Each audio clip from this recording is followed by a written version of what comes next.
Steve Wheeler is enjoying retired life. He does the odd bit of investigation work, but he prefers his familiar habits and routines. The pub quiz, his favourite bench, his cat waiting for him when he comes home. Amy Wheeler thinks adrenaline is good for the soul. As a private security officer, she doesn't stay still long enough for habits or routines. A breakneck race around the world begins, but can Amy and Steve stay one step ahead of a deadly enemy? No.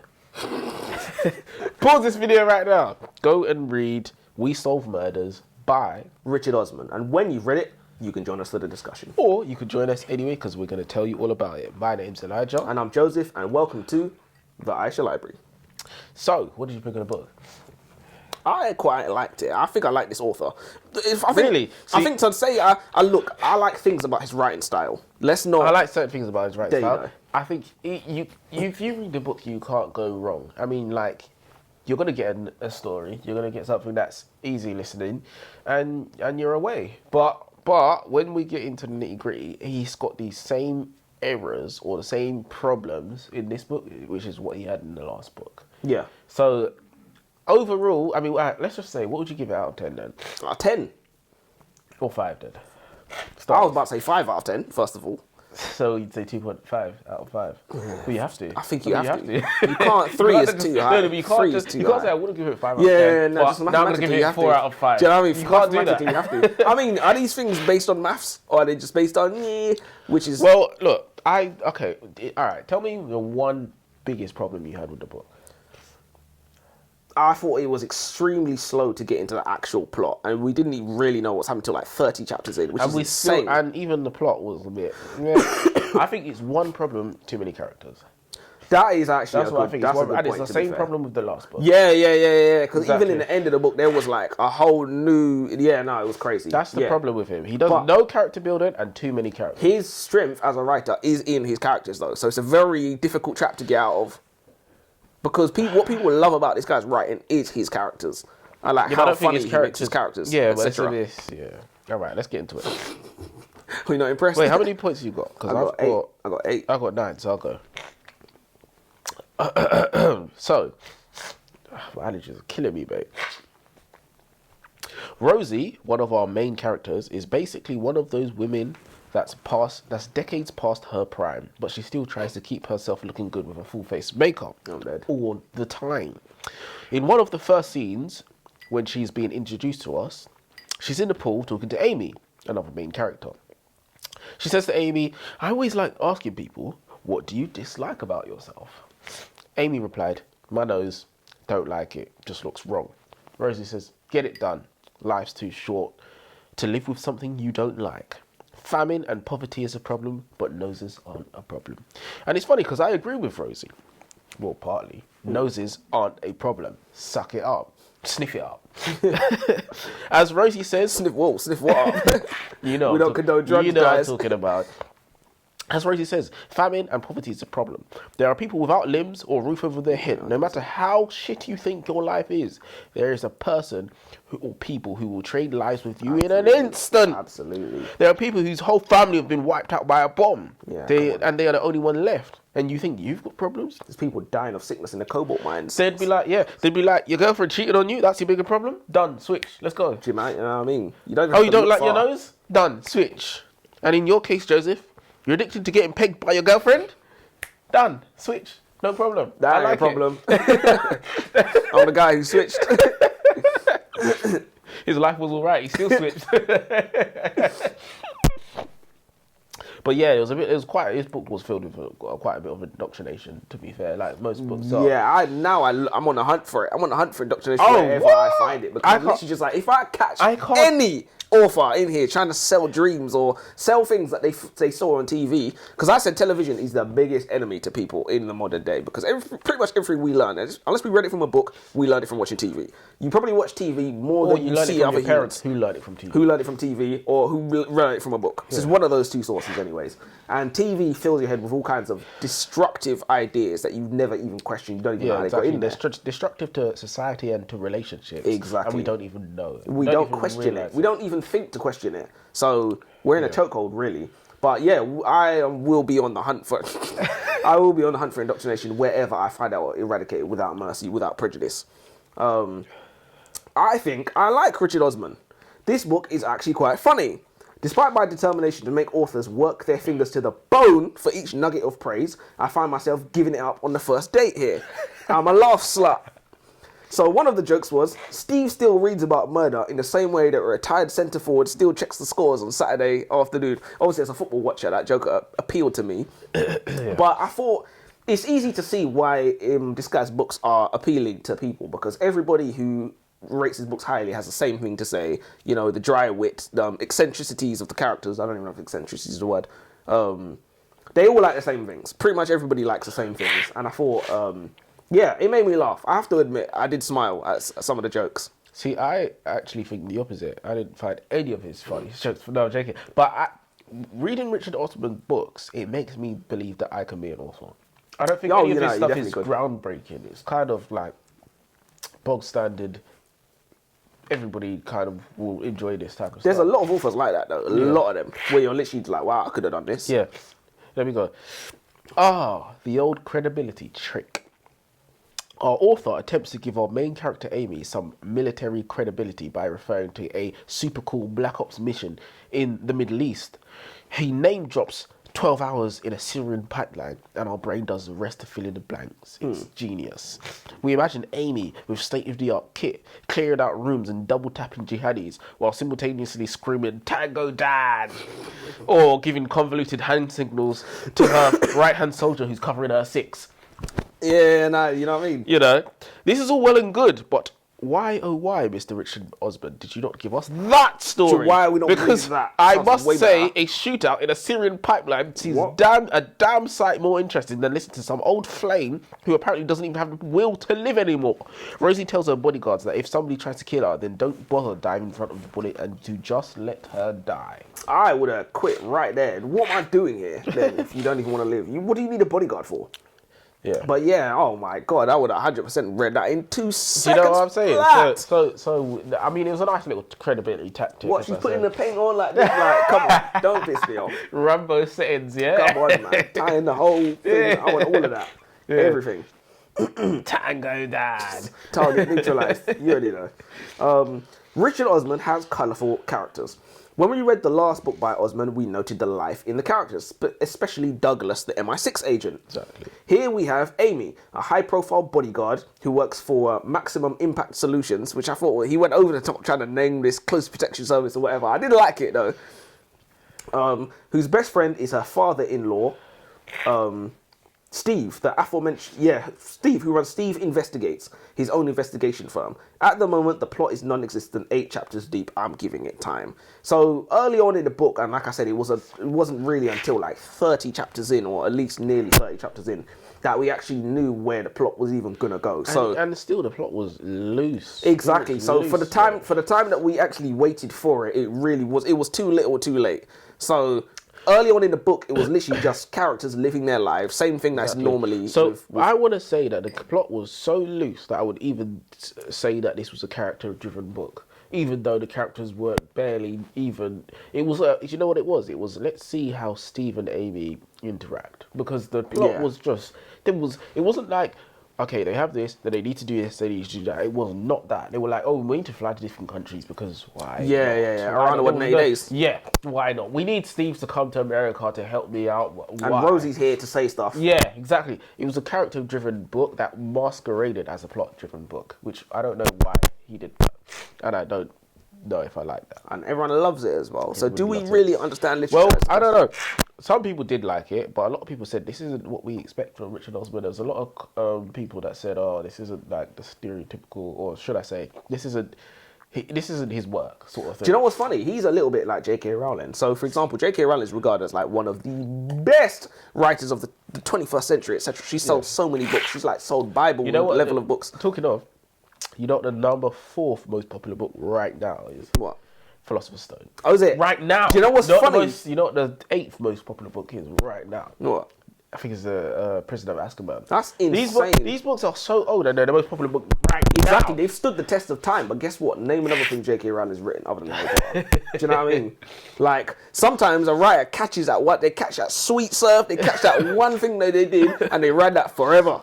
And this guy tried to sigh with Gangnam Style. This guy tried to make another song after Gangnam Style. Listen, this ain't like the first one, you know. You should have just retired. You should have just cotched. Quit while you're ahead. Yeah, like Nines. 100%. You know, Nines is retiring. Probably Yeah. Oh well, I've heard of Nines. Yeah. I didn't know he was retiring. Yeah. But yeah, Is it nah, my it's, turn? it's crazy. Yeah, it's your turn. We get it again. The credibility trick. Amy thinks about the time she had a gunfight on a plane that was going down. She then had to parachute out, then go on a run from rebels for 5 days in Burkina Faso. But you know what? Let's not write about those stories. Let's write about being a detailed bodyguard for this old bitch, Rosie. You listen here, Mr. Osmond. I'd like to order some perspective. You know, that's seen in Ratatouille. But yeah, I want to see some creativity, sharpish. I said, okay, a nice little plot twist. Nice and early, Kevin is behind the abduction of Amy. I didn't see that one coming.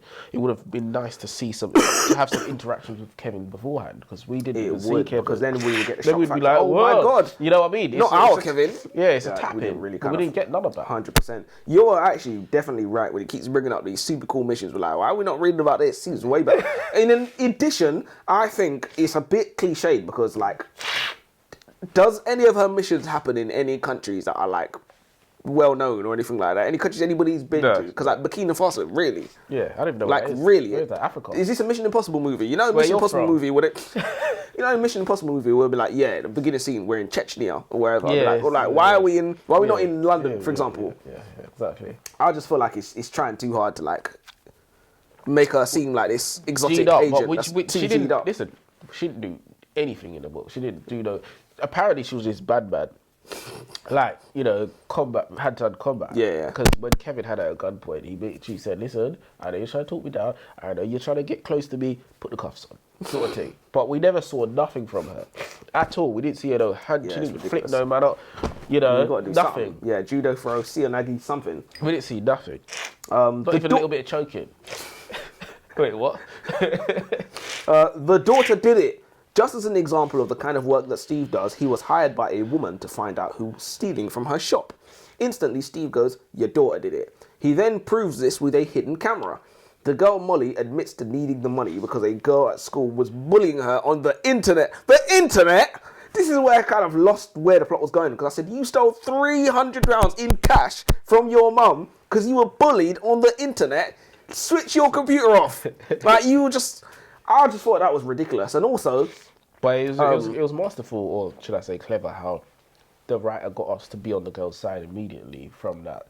Because before it was like the girls are bad for stealing, but then now she's stealing because she's being bullied. We now feel sorry for her. well, I didn't think that was masterful. I think that's a tap in, to be honest. It was, like, it's maybe, easy, especially it's because a tap-in, woman, you feel sorry. But it was still creative though, because they didn't have to do that. Like that Well, whole thing, they did not have to do that. They could have just needed, and they probably shouldn't have done it. And I'll tell you why, because like I said, the plot was absolutely going, like, what does that have to do with anything? Like, why are we seeing Trouble. this? Oh. We see the same thing with all these books. They always have to have a pet, you know. That, A cat called Trouble, you know, how cute. I swear you got a cat. No comment.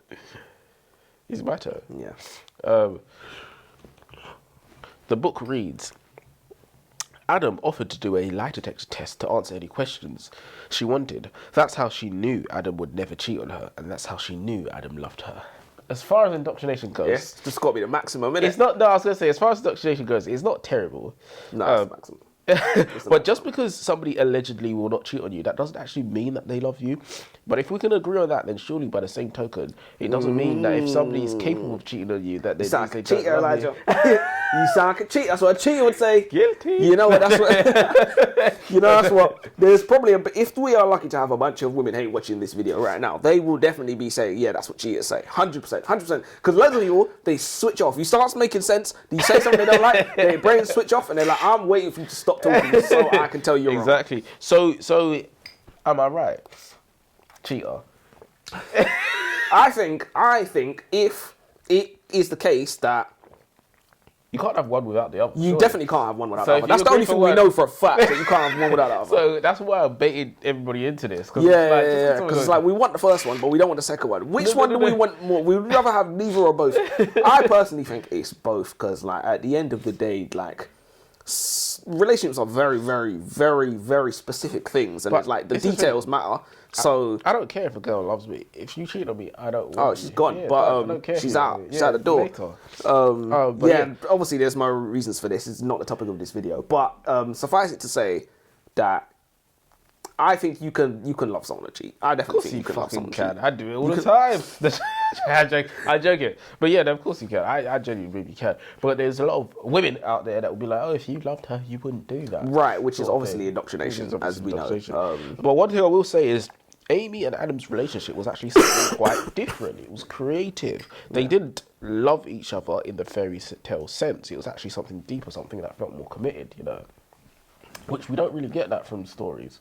Yeah. We normally get the head over heels, you know, whatever. You get the head over heels, you know, super attractive, best sex of your life, you know. Best Yeah, I feel not because that's what love is, but it's because it's what people want to see on Why screen. did the author choose not to do that? Because he's an idiot. What he should have done was done what everyone else is doing, which is what he's selling, what is trending, what is popular. Should have done, you know, 50 Shades of Grey, you know, Because How I Met Your Mother, one all of thing I will that. say is Amy was basically a man, but Oh, written yeah, into a 100%. woman. 'Cause Yeah.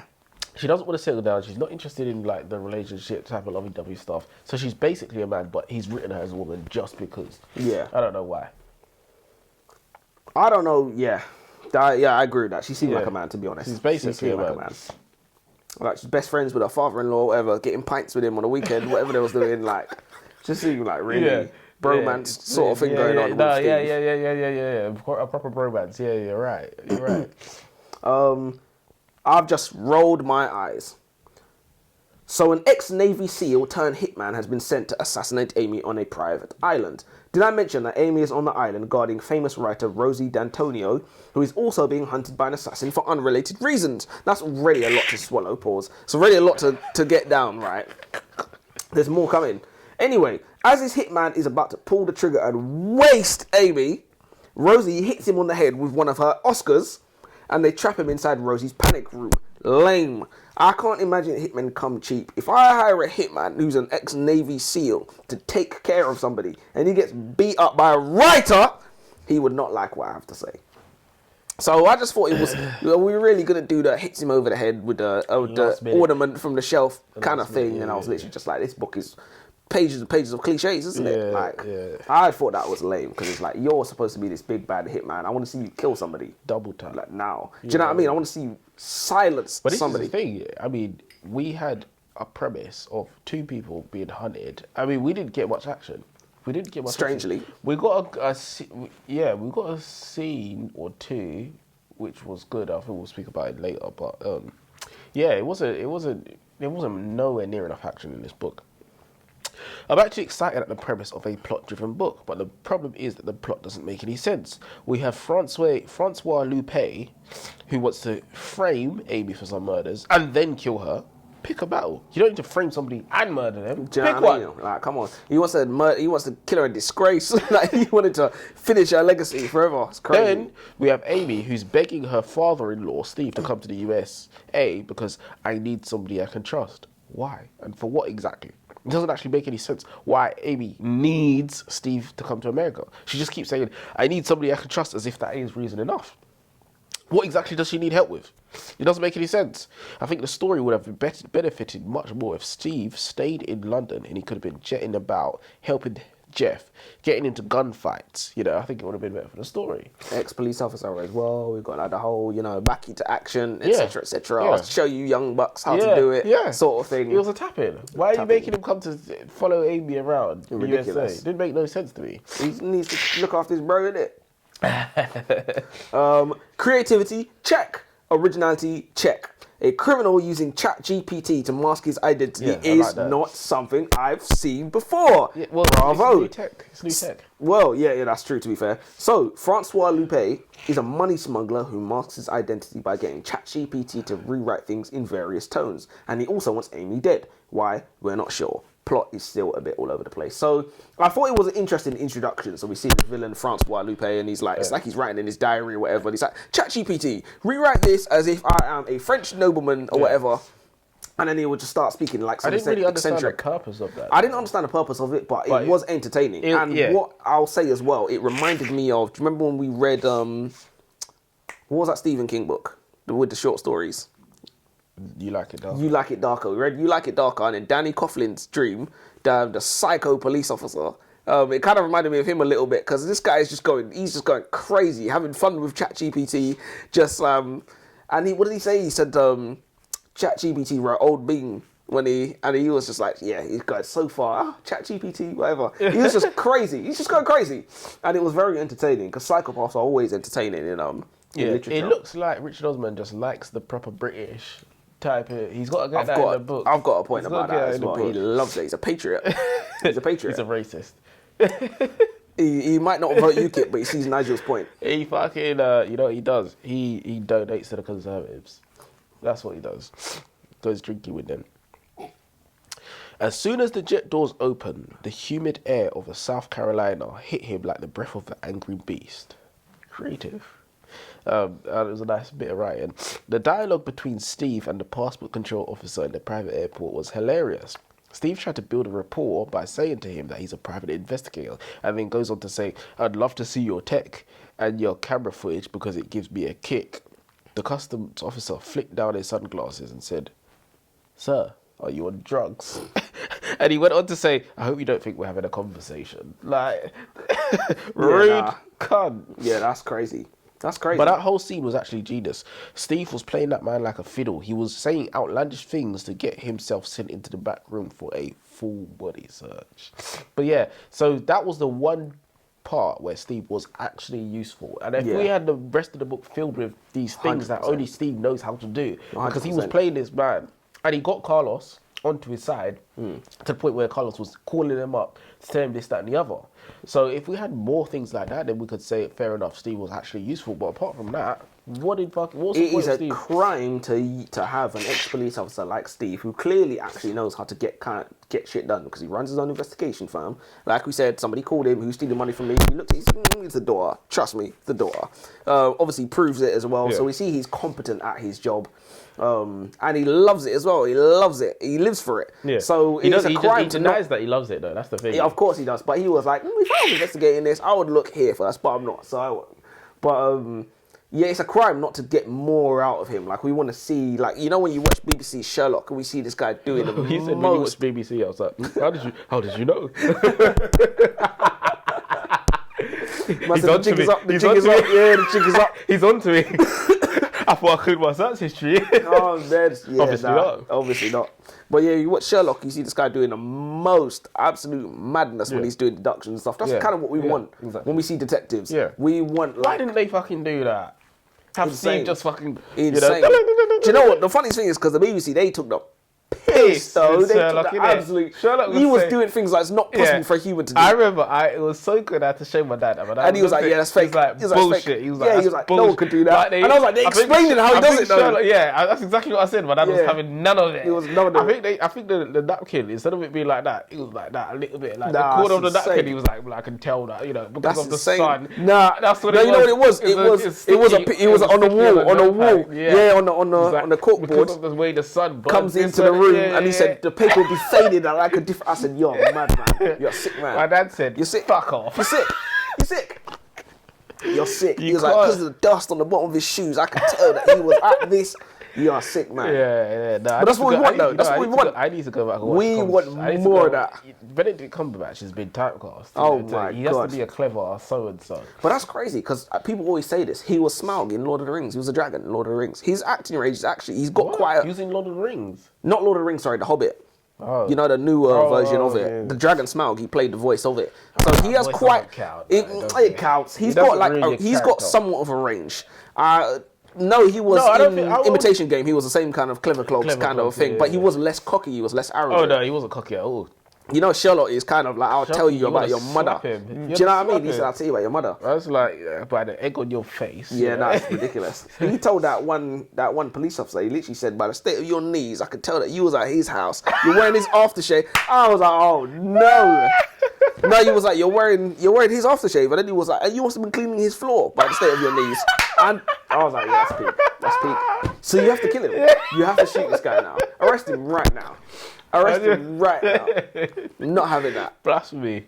Oh, come on. Come on. Saying things You like can't that. look me in my eye sockets and say that to my face. You're done. In front of the whole office. In front of the, you know, everyone, Station. everyone went, oh. You know she weren't cleaning the floors. She cleaned it up. She was cleaning up something. all right. She was cleaning something.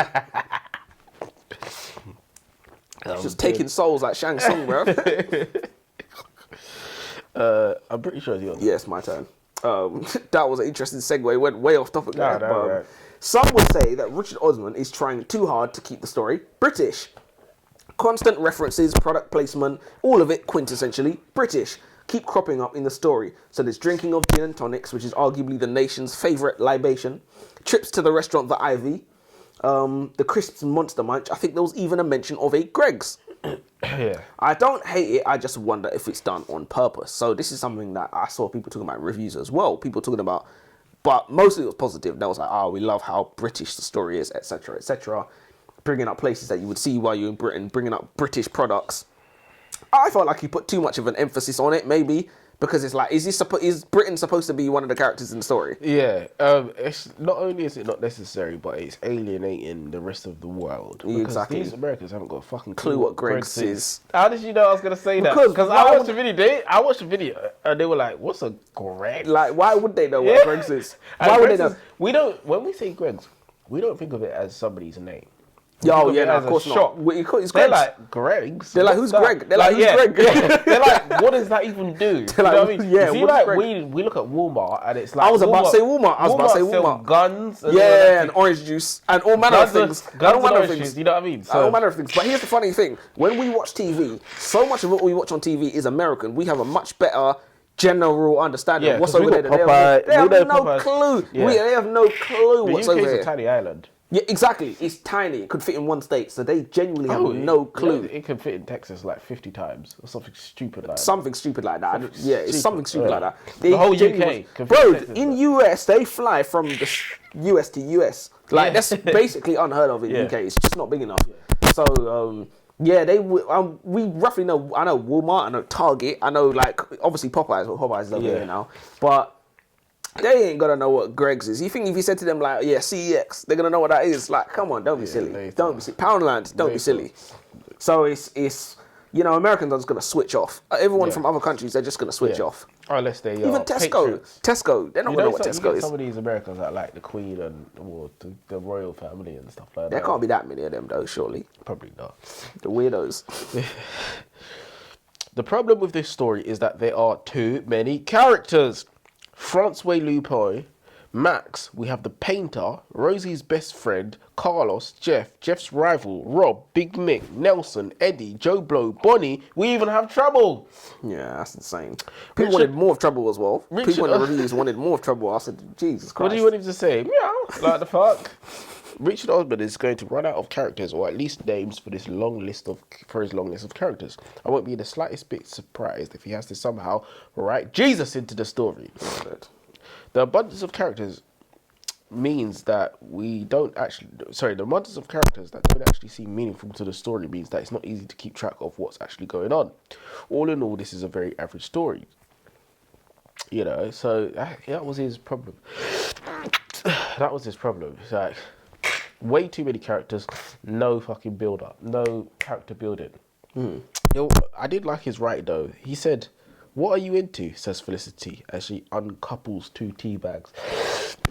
Yeah, he's trying to be too British, and I think the most famous thing that I can think of that does this is James Bond, right? So James Bond, uncouples tea bags. Two tea bags. It's like, come on, you like, actually did that for Americans, because that's what Americans think we do: uncouple tea bags all day long. So uncouple is a bit of when you watch James Bond is like, it works hard to prove this is not Jack Reacher, this is not Jack Ryan, this is not any of those American secret agents. This is James Bond, gentleman spy, not secret agent. gentleman spy for Queen and country. So they did a whole, British charade, etc. I think he tried to do a little bit of that. But like we said, we could have had Amy in Syria. We could have had Amy in Burkina Faso. We didn't have any of that because that's where James Bond would be. Exactly. So the plot taketh shape. Finally. Barely. It's taken long enough. We're like 30 chapters in before we get a general idea where the story is heading. So, there have been murders. A megalomaniacal ChatGPT enthusiast who calls himself Francois Lupe seems to be responsible, although we're still missing the why. What we do know is that the victims are all connected to bodyguard Amy Wheeler as clients of her close protection service, Maximum Impact Solutions.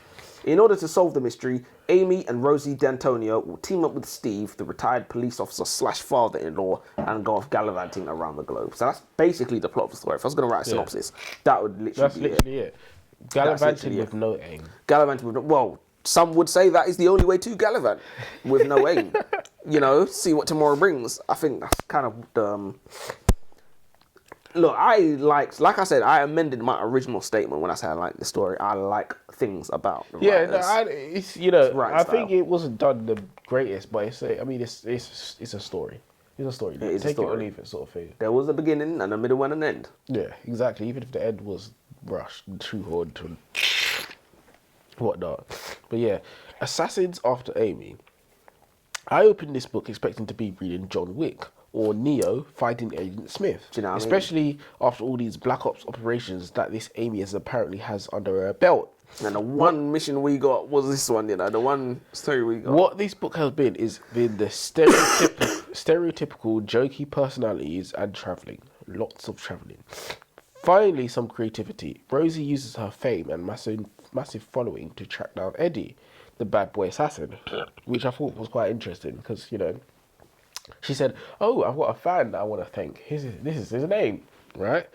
But yeah, the one good action scene was when Eddie would come after Amy. Amy was waiting for him to come out the airport. My man pulled up. Amy was a little bit of a bad man. He was holding his gun sideways. Yeah, of course, it was cooler. 100%, sort of thing. Jumping but he was a bit of a wild card anyway because apparently he was a fan. Well, I think that's playing into the whole psychopath thing because, like, psychos, there's a trope of, like, crazy psycho fan becomes the villain of the story, essentially. So, like, I don't know if you remember Iron Man 3, for example, just off the top of my head. Aldrich Killian was, like, Tony Stark's biggest fan or whatever. I wanted to go into business with him, and then Tony Stark was like, yeah, meet me on the roof. Incredibles is actually a way better example, but it tore me apart. I learned important lessons. After all, I am your number one fan. I am your biggest fan. Syndrome, literally. That is the best example of it, to be honest. It doesn't get better than that. And then Syndrome terrorized the entire world because his hero basically didn't give him an autograph or whatever it was. But this is a psycho. People love this. People lap this shit up. Yeah. I've got one left. I've got one left as well. I've got half of one. I must say I am enjoying the narration. This audiobook from Audible was narrated by Nicola Walker, and although Richard Osman always gets praised for his eccentric characters with their dry wit, she is definitely adding another dimension to it. I would definitely have to recommend the audio format of this book, even though I don't normally. I'm more of a print page guy. They don't make men like me anymore. I'm cut from a different cloth, from a different breed. I come out a legend and a king. Your favourite guy, innit? And said still on the porn mags, yeah. oh, of course, 100%. Sticky pages, everything. The not so plot twist. After all the back and forth, Susan, who was the admin at Amy's firm, was the mole. So basically, the butler did it. Yeah, the butler did it. Like, was it Jeff's guy that was there 30 years or whatever, Jeff's assistant or whatever, that was there like 30 years. So, I mean, the book, it was, I don't understand what the author did. I want to get him and just slap him up. So none of the characters we saw did it? None of the characters we saw did it. We got Jeff, who had one little action scene with blood, and we had assassins after him, and then there was blood in the Mercedes. That just, nothing come of that. So I don't know what he was doing with this. Do you know what? You know what he did? Mildly entertaining dialogue. Sometimes. yeah, exactly. With like, no plot. There was a bit in the beginning. They went from America, then I think they went to was it the Caribbean or South America or something? Steel drums. Mexico. Somewhere they shot a man in his legs. In his knee, something happened, And then that's it. There was a bit in the beginning where there was like Jeff was talking to that guy that's like a talent scout for him or whatever, and he was like, you know how many actors have never received an Oscar or whatever, and like that was mildly entertaining. Yeah, That's the yeah, example yeah, of the yeah, kind yeah, of thing that you can yeah. expect from this book. So what did he say? Samuel Jackson? he was like, Samuel Jackson's never won an Oscar. Yeah, He did say that, and he would start talking about the actors never won an Oscar, for example. So some of them have it's mildly entertaining dialogue, and then other than that, that's it. You're right. You're actually right. Yeah. Apart from, It's like you'll exhale gently out of your nose reading this book. Maybe plots aren't as important as we think they are. Well, definitely not to sales. Clearly not. Definitely not to sales. Exactly. So that's more indoctrination. We've been indoctrinated to think you must be good at something to be good at it. I know that sounded right, like it made sense in your head. It does make sense. I'm standing on it. This is the hill I'm dying on. Good night. Switch the video off. And on that note, should we do a quote? Oh, yes. Well done. Thank you very much. I told you to remember the second video. We didn't even get through the first. Yeah, I know, right? Let me go. Quote of the day. The way I see it, if you want the rainbow, you got to put up with the rain.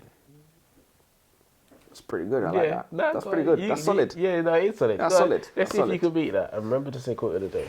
Oh, yeah, of course. 100%. No, don't say of course, because last video you didn't. What, did I just do the quote? Yeah, you just did the quote. So wait, am I doing it now? Am I doing it for the second video? Do it. Okay, cool. Do it. Do it. That might be my quote, actually. Let's do it. Quote of the day. You nearly fucked up, didn't you? We must use time as a tool, not as a couch. That was more philosophical than It's mine. much more philosophical, but I don't know if it was better. Exactly. That's what I was going to say. I like that. I like it as well. It's John F. Kennedy that said that, apparently. I like that as well. I think that's good. Yeah, but what good. does it mean? How do you use tool? How do you use time as a tool? You can't. You can. You absolutely can. You can't use it as a tool. I mean, you can't sit on it like a couch either. Well, you can. He's saying don't waste time. You know what he's saying. No, but how do you use it as a tool? You can't. Well, how does anyone use anything as a tool? You know, you work. Okay. Do you know what I mean? Like in 8 hours, I can make a certain amount of money. 1 hour, I can make a certain amount of money. Mine was you know? better. Huh? What? Well, let the comments decide. Exactly. Yeah, mine was better. It was not. It was better as worse. It was better at being worse. I'm gonna stand on that. But yeah, listen, guys. We need an outro, but we don't. Jesus. So how many months has it been? till next time. Till next time.